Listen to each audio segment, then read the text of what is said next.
אזרחי ישראל, אחיי ואחיותיי, אנחנו בימים היסטוריים, ימים שירשמו בתולדות ישראל. במבצע שאגת הארי, השאגה שלנו הולכת ומתגברת. אנחנו קודשים את משטר הטרור באיראן. אנחנו פוגעים וקודשים את עושה דברו, החיזבאללה בלבנון.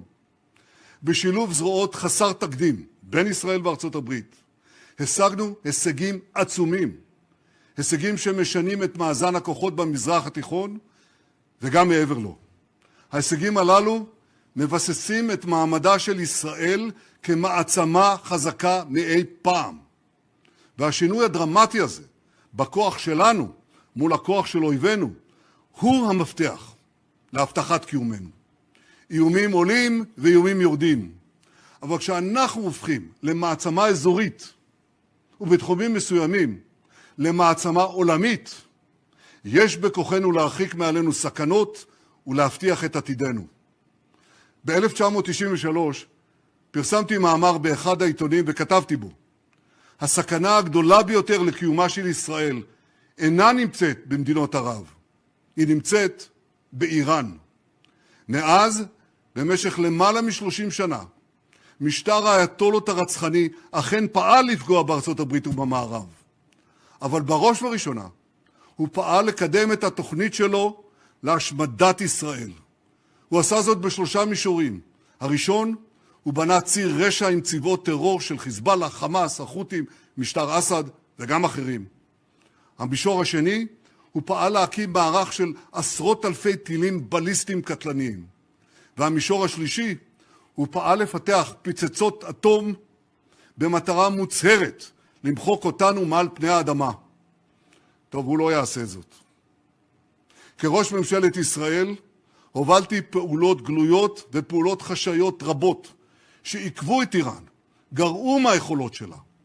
אבל בה בעת בנינו אנחנו יכולות צבאיות שלנו, יכולות טכנולוגיות שלנו, יכולות מדיניות שלנו, כדי להכות באיראן בעוצמה ולהרחיק מעלינו את האיומים. כל המאמצים הללו התכנסו למלחמת התקומה, לעם כלבי, ועכשיו לשאגת הארי.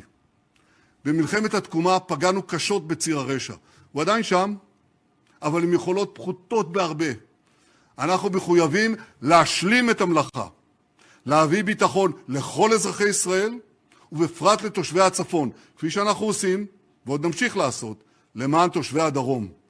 החיזבאללה מרגיש את נחת זרוענו, והוא עוד ירגיש אותה ביתר שאת, הוא ישלם מחיר כבד מאוד על תוקפנותו.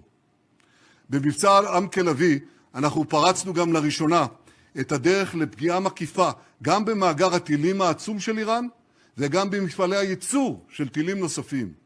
כך עשינו גם ביחס לפרויקט הגרעין שלה, כולל פגיעה אנושה בבחירי המדענים האיראני, הם שהובילו את פיתוח פצצות האטום שנועדו להשמיד אותנו. הם כבר אינם. ואגב, פגענו בעוד כמה עכשיו. אחרי עם כלבי, הנשיא טראמפ ואני הזהרנו את הרודן חמינאי. אמרנו לו, אם תנסה להקים מחדש את תעשיות המוות שלכם, נכה בכם בעוצמה שלא ידעתם. לא רק שהוא לא הקשיב לנו, הוא פתח בפעולה מואצת לשקם את תוכנית הגרעין והטילים, והפעם להטמין אותם עמוק עמוק מתחת לקרקע, מתחת להרים גבוהים. אם לא היינו פועלים מיד, תוך כמה חודשים, תעשיית המוות של איראן הייתה חסינה מפני כל פגיעה. לכן יצאנו יחד למערכה, ארצות הברית וישראל, כדי להמשיך את מה שעשינו בעם כלבי, למנוע מאיראן לפתח נשק גרעיני, למנוע מאיראן לפתח טילים בליסטיים, שיאיימו על ישראל, ארצות הברית והעולם כולו. זהו היעד שלנו.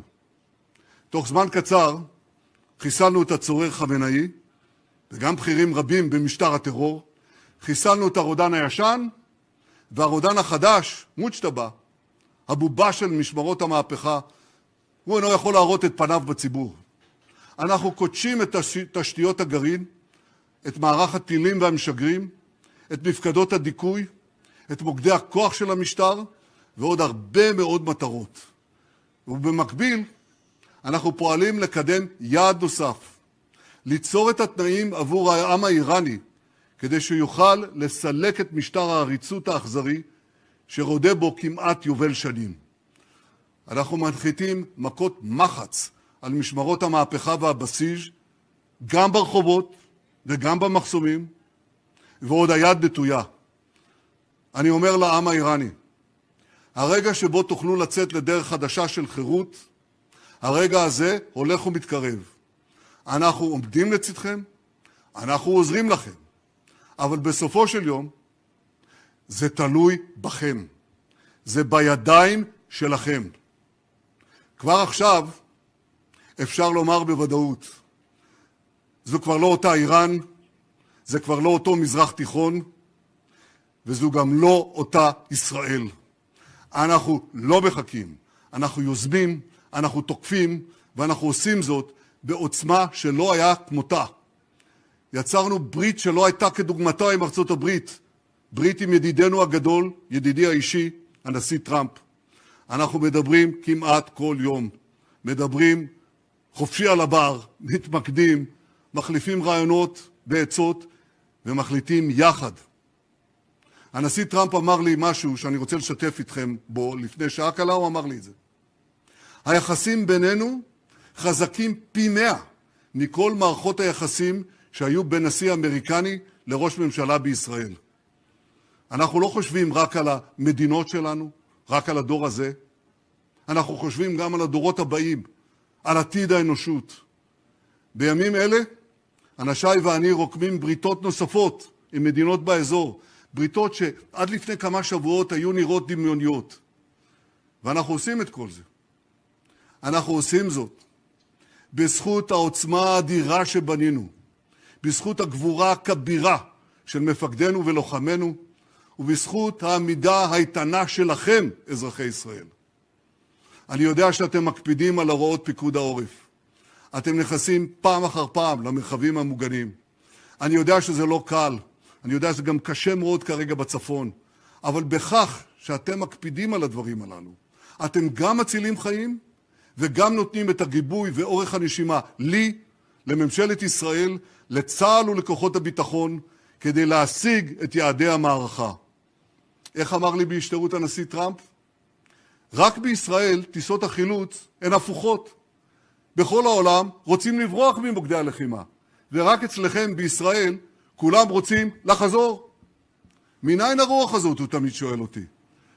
ואני עונה לו, זה סוד ההצלחה שלנו, זה החוסן של העם שלנו, זה כוח האמונה שלנו, האמונה בנצח ישראל. שאלות? נדב אלימלך.